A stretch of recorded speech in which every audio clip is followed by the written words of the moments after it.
Every farmer bought chemical fertilizer. He buried fish scraps and beat them all for 19 years. The summer of 1983 was dry in Tillamook County, Oregon. Not drought-level dry. Just the kind of dry that showed up in the soil, cracked at the surface, dusty when you turned it with a boot heel, pale where it should have been dark. Earl Van Sickle stood at the edge of his east field in late June of that year and dug down 3 inches with a screwdriver. The soil beneath his hand came up gray, almost white. He'd been farming this 48-acre plot since 1964. In those 19 years, the color had been changing, getting lighter, getting thinner. He knew what that meant. The field had been producing about 1.8 tons of ryegrass seed per acre when he started. By 1983, it was down to 1.1 tons. The numbers didn't lie. Something was leaving the soil and not coming back. Earl was 54 years old that June, lean, with hands rough enough to strike a match on.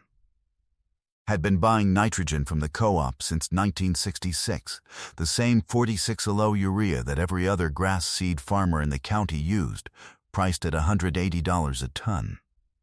He applied it in the spring, then again in early fall, paid for it on credit in February, settled the account in September. That was the system. Had always been the system. He wasn't questioning it. He was just standing in a pale field with a screwdriver and thinking. 3 miles north, Gary Peterson was spreading the same urea on his ryegrass fields. Dale and Wendell Coltrane were doing the same just west of the highway. The Tillamook County Extension Office had published its fertilizer recommendations in February. Same as every year. 120 pounds of nitrogen per acre for ryegrass seed production. The science was settled. The rates were set. Nobody was looking for a different way. Earl drove back to the equipment shed that afternoon. The shed smelled of grease and diesel and the particular rust metal smell of the old International Harvester 560 that hadn't run since 1979. He sat on a hay bale and thought about his yields for a long time. He didn't make any notes, just sat. His neighbor, Walt Hoover, came by in the early evening to return a borrowed 7/8 socket wrench. Walt had been farming the parcel to the south for 22 years. He saw the look on Earl's face and didn't ask about it. Just set the wrench down and talked about the Mariners for a few minutes. Said he'd heard the co-op was raising urea prices again come October. Probably another $8 a ton. Earl said he'd heard the same. Walt left before dark. Earl's wife, Ruth, asked at dinner what was bothering him. He said nothing was bothering him. She didn't press it. She'd been watching him farm for 18 years. She knew when something was working and when something wasn't. He didn't sleep well. Got up at 4:30 and walked out to the east field again in the gray early morning dark. Dug down with the same screwdriver. The soil came up the same color it had come up the afternoon before. Gray and dry and not much more than dirt. Earl had grown up on his father's farm in Tillamook County. His father, Hank, had farmed the same ground from 1941 until he handed it over to Earl in 1964. Hank had never used commercial fertilizer. In the early years, he'd run a small fishing operation out of Tillamook Bay, 3 miles from the farm. Salmon, mostly, some rockfish. He brought the fish waste back to the farm, guts, heads, bones, and buried it in the rows before planting. Called it Pacific compost. The old man's yields had been inconsistent. Good years and bad years. No way to control the inputs the way a commercial program allowed. When Earl took over, the county extension agent had put him on the urea program in 1966. First year, yields went up. Second year, the same. He'd never looked back. His father had stopped the fish burial method in 1959 when the fishing operation closed. The last time it had been done on that ground was 24 years before Earl was standing there in the dark with his screwdriver. He didn't decide anything that morning. Just went back inside, made coffee, and drove to the co-op to pick up a replacement gear for the seeder. The county extension agent, a man named David Forsyth, visited Earl's farm in August of 1983. Forsyth had been the extension agent for Tillamook County since 1971. He walked the east field with Earl, looked at the soil, pulled a test kit from his truck, ran the numbers. The soil pH was 6.1. Adequate. Nitrogen levels were within normal range. Organic matter content was 1.4%. Low normal. Forsyth said it wasn't ideal, but wasn't the cause of the yield decline. Said the problem was more likely variety selection, and recommended switching to a different certified ryegrass seed the following spring. Said the soil program was fine, that the urea was doing its job. Earl thanked him. Forsyth drove south to the Coltrane farm. Earl stood in the field after Forsyth left. The soil was at 1.4% organic matter. When his father had been doing the fish burial method, Earl remembered the soil looking different, darker, more crumbly. Soil that smelled like soil. He didn't know if he was right about that. He'd been a teenager then. Memory wasn't measurement. But he kept thinking about it. The co-op invoice came in September. Urea had gone up $11 a ton, not the $8 Walt had heard. Earl sat at the kitchen table and looked at the number for a while. He'd used 4.8 tons that year. At the new price, next year's spring application would cost him $912, plus the fall application. Nearly $1,800 in fertilizer alone, and his yields had still dropped. He wrote the check and sent it in. He switched to the new ryegrass variety Forsyth had recommended in the spring of 1984, bought certified seed at $2.15 per pound, 22 pounds to the acre, 48 acres. Spent $2,269 on seed that year instead of the usual $1,640. Applied the same urea program. Waited through the summer. Yields came in at 1.2 tons per acre, up from 1.1, but not where they needed to be. He'd spent $600 more on seed and gained 0.1 tons per acre. The math didn't close. By the fall of 1984, Earl had made a quiet decision. He didn't tell anyone about it, didn't talk to Forsyth, didn't mention it to Walt Hoover or the Coltranes. He just started driving out to Tillamook Bay 3 evenings a week. The commercial fishing operations at the bay had been cutting back for years, but there were still 3 processing operations running out of the marina. Pacific Coast Seafoods had a facility there. Bornstein Seafoods ran a smaller operation. The third was a custom processing house that handled charter and sport-caught fish.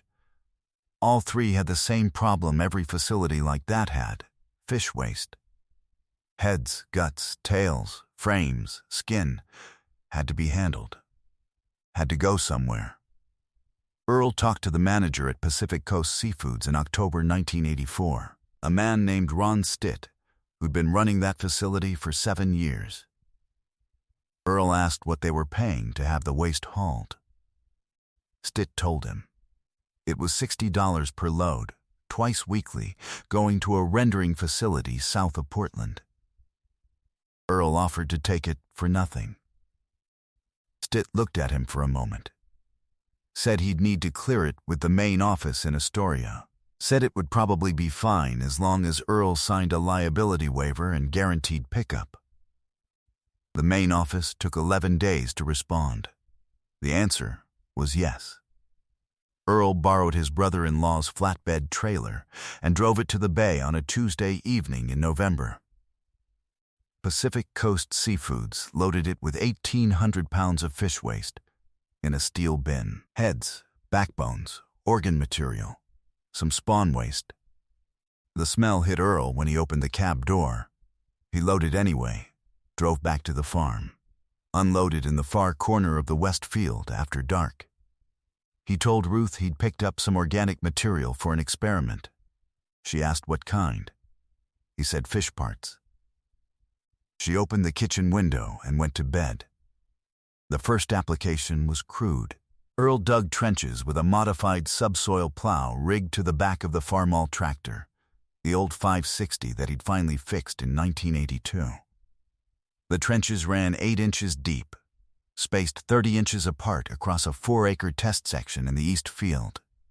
He buried the fish material in layers, covered it with soil, and measured the locations with stakes so he knew exactly what ground had been treated. That was in November 1984. He applied the same urea program across all 48 acres in the spring of 1985, including the 4-acre test section. He wanted a clean comparison, same nitrogen inputs, only difference, the buried fish material under the test acres. He didn't tell David Forsyth. He didn't tell Gary Peterson. He didn't tell Walt Hoover. He just waited. The ryegrass came up in March. By April, there was a difference visible from the road. Earl noticed it first from the cab of the Farmall while doing a maintenance pass. The 4 test acres were darker green, not dramatically darker, but measurably. He stopped the tractor and looked at it for a while. Then started the tractor again and drove in. Harvest came in August of 1985. Earl measured the test section separately, which took him an extra 3 hours, and meant running the combine twice over that corner of the field. The rest of the east field yielded 1.2 tons per acre, same as 1984, no improvement. The 4-acre test section yielded 1.7 tons per acre. The difference was 0.5 tons per acre. On 4 acres, that was 2 additional tons of ryegrass seed. At the current contract price of $140 per ton, that was $280 in additional revenue on 4 acres. Earl sat in the combine cab and wrote the numbers on the back of his co-op receipt. He didn't say anything about it at the Harvest Exchange meeting in September, where the grass seed farmers in the county compared yields and swapped notes. Gary Peterson's acreage had averaged 1.1 tons. The Coltrane's were at 1.2. Walt Hoover was at 1.3, his best year in 4. Earl reported 1.25 for the whole farm, which was technically accurate if you averaged the test section in with everything else. He didn't break it out, didn't explain the stakes in the corner of the east field. He drove to Tillamook Bay the following week and talked to Ron Stitt at Pacific Coast again. Asked if the arrangement could continue. Asked if Bornstein might also be interested. Stitt said yes. Said the facility had actually appreciated not paying the haul fees. Said he could probably get Bornstein to agree to the same terms. Earl said that would work. He spent the winter of 1985 and 1986 refining the system. The crude trenching method was too slow for 48 acres. He built a modified application rig from old disc Harrow frames and pipe, a subsurface injector that could bury the fish material in a single pass without opening and closing trenches manually. Welded the frame himself in the equipment shed over 6 weeks. Spent $214 on steel and fittings. The system injected material 9 inches deep in bands 24 inches apart. He scaled the fish burial to 12 acres in 1986. 3 fields. Same urea program running alongside for comparison. Pickups from both processing facilities, averaging 4,200 pounds of material per week during their peak months, less in winter. He built 2 concrete holding pits in the corner of the east property to store material between applications. 8 feet by 12 feet each. Poured them himself over a weekend in March. The holding pits solved the timing problem. Fish waste came in when the processing facilities generated it, not necessarily when Earl needed to apply. The pits let him stockpile and apply on his own schedule. He added 40 pounds of agricultural lime to each pit load to manage pH and reduce odor. The system wasn't elegant. It worked. Yields on the 12 treated acres in 1986 came in at 1.8 tons per acre. The untreated 36 acres averaged 1.2 tons. The gap was 0.6 tons per acre. On 12 acres, that was 7.2 additional tons of seed. At $140 per ton, $1,008 in additional revenue. Against a fertilizer program that was costing him $1,800 annually, he looked at those numbers in September 1986 and started thinking about what 48 acres of treated ground would look like. Walt Hoover noticed the yields that fall. He didn't say anything directly, but he stopped at the fence line twice during Earl's harvest. Once while Earl was running the combine, once after. Said he was checking on a water line. The water line was 200 yards in the other direction. Earl didn't say anything about it, just finished the harvest. David Forsyth came by in October 1986 for a routine extension visit. He walked the fields with Earl, noticed the soil color difference between the treated and untreated sections, asked about it. Earl told him he'd been doing some organic amendments. Forsyth asked what kind. Earl said fish material from the processing facilities at the bay. Forsyth was quiet for a moment. He said the concept wasn't new. Fish emulsions had been used as fertilizer inputs since before commercial nitrogen. Said the application method sounded unconventional. Said the subsurface injection was more sophisticated than most hobby-level programs he'd seen. Then said the real question was whether it penciled out at commercial scale. Earl told him the numbers. Forsyth listened. Said it was interesting. Said the organic matter buildup would take years to show full benefit. Said the fish material would also be providing micronutrients the urea program didn't address. Phosphorus, calcium, trace minerals. Things the soil test didn't always flag until they were well below optimal. Said he'd like to run a formal test plot the following year. Earl said he'd think about it. He didn't set up the test plot. He didn't want Forsyth's publications telling the other farmers in the county what he was doing while he was still doing it. By 1988, Earl had treated all 48 acres. The full system was running. Pacific Coast and Bornstein combined were supplying him with 5,600 to 200 pounds of fish material per week during peak processing months, mid-October through February, when the Chinook and Coho runs were heaviest. He applied a reduced urea rate alongside the fish program, 80 pounds of nitrogen per acre instead of 120, cutting his fertilizer cost by roughly a third. Yields in 1988, 2.1 tons per acre, whole farm average. That was the best number this ground had produced since 1966. Better, actually. His father's records, which Earl had kept in a filing cabinet in the equipment shed, showed an average of 1.9 tons in the early 1960s. The co-op representative came by that fall. A younger man named Phil Hartley, who'd been covering Tillamook County since Forsyth had moved on the previous year. Hartley pulled the purchase history on Earl's account and noted the decline in urea purchases. Said it looked like Earl was reducing his nitrogen program. Said there were new slow-release formulations coming in the spring that he'd want to hear about. Said the new product had shown 14% yield improvement in trials up in Washington. Earl listened. Said he'd think about it. Hartley drove to the Coltrane farm. The Coltranes were still running 120 pounds of nitrogen per acre. Peterson was at 115. Walt Hoover had dropped to 100 after a bad cost year. None of them had changed the core program. All of them were still seeing yields between 1.1 and 1.4 tons per acre. Earl sold 101 tons of ryegrass seed in 1988 at $138 per ton. That was $13,938 in gross revenue from the seed alone. He'd spent $640 on reduced urea, down from $1,800. The fish material was free. The concrete pits had been a one-time cost. The modified injector rig had cost $214 in materials in 1986, and nothing since. His father would have recognized the soil. By 1990, the organic matter content in the treated ground had risen from 1.4 to 3.1%.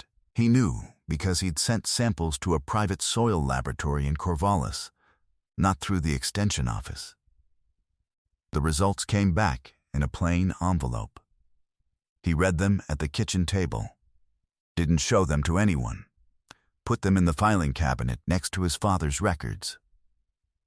The fish burial program ran continuously from 1984 to 2002. 19 years. Over that period, Earl's whole farm yield average climbed from 1.2 tons per acre to 2.4 tons per acre. The county average during the same period moved from 1.2 tons to 1.6 tons. The gap between Earl's ground and the county average widened every 4 or 5 years. Not by dramatic jumps. Incrementally, quietly, the way soil improvement works. Gary Peterson asked Earl about it in the spring of 1993, directly at the hardware store in Tillamook. Said he'd been watching Earl's yields at the Harvest Exchange for a decade and wanted to know what he was doing different. Earl told him. The whole thing. Peterson listened without interrupting. Asked how Earl was handling the smell during application. Earl explained the lime addition and the timing protocols. Applying 48 to 72 hours before rain when possible, injecting deep enough to minimize surface exposure. Peterson nodded, said he'd need to think about it. Peterson started his own fish burial program in 1994. Used the same processing facility contacts. Within 3 years, his yields were up 0.4 tons per acre. He told Dale Coltrane. Dale told Wendell. By 1997, 4 operations in Tillamook County had versions of the program running. Walt Hoover started in 1999. He never mentioned to Earl that he was doing it. Just showed up at the Harvest Exchange in 2001 with yields 0.5 tons above his previous 4-year average. Earl noticed. Didn't say anything about it. David Forsyth, who had moved to a regional extension position in Salem, drove back to Tillamook in 1995 to look at what was happening to the ryegrass yields there. He visited Earl's farm again, the first time in 9 years. Walked the treated ground, did a soil core. Looked at the organic matter reading in the lab kit he'd brought. Said he wished he'd done the formal test plot when he'd had the chance. Said the results were exactly what the subsurface organic matter theory would predict. Said he was going to write it up for the Extension Service. The paper was published in 1996. It cited field observations from Tillamook County without naming Earl specifically. The language was careful and academic. The conclusions were hedged. No farmer in Tillamook County needed to read the paper to know what it said. Earl retired from active farming in 2002. He was 73. He'd been farming that ground for 38 years, 19 of them with the urea-only program, 19 of them with the fish burial system running alongside and eventually replacing most of the commercial nitrogen. He sold the operation to his youngest son, Brian, who had been working the farm part-time since 1996. Brian kept the injector rig running on the same schedule Earl had established. The concrete holding pits are still there. Brian poured a new floor in the east pit in 2009, but kept the original walls. The modified injector rig, the welded frame Earl built in the equipment shed in the winter of 1985 and 1986 for $214 in materials, still runs every fall. The method hasn't changed much. Some adjustments to the application rates. Same fish material from the same bay, 3 miles north. Same soil that was gray in the summer of 1983 and dark again by 1990. Earl died in March 2014. He was 84. His son Brian gave a short statement at the service. Said his father had been a man who paid attention to what the soil was telling him. The Tillamook County soil test records from the Extension Office archives show Earl Van Sickle's Eastfield organic matter rising from 1.4% in 1983 to 4.7% by the time Brian submitted the last test in 2011. The county average for ryegrass ground in the same period stayed between 1.6% and 2.1%. The injector rig still runs. The fish still gets buried. The soil is still dark.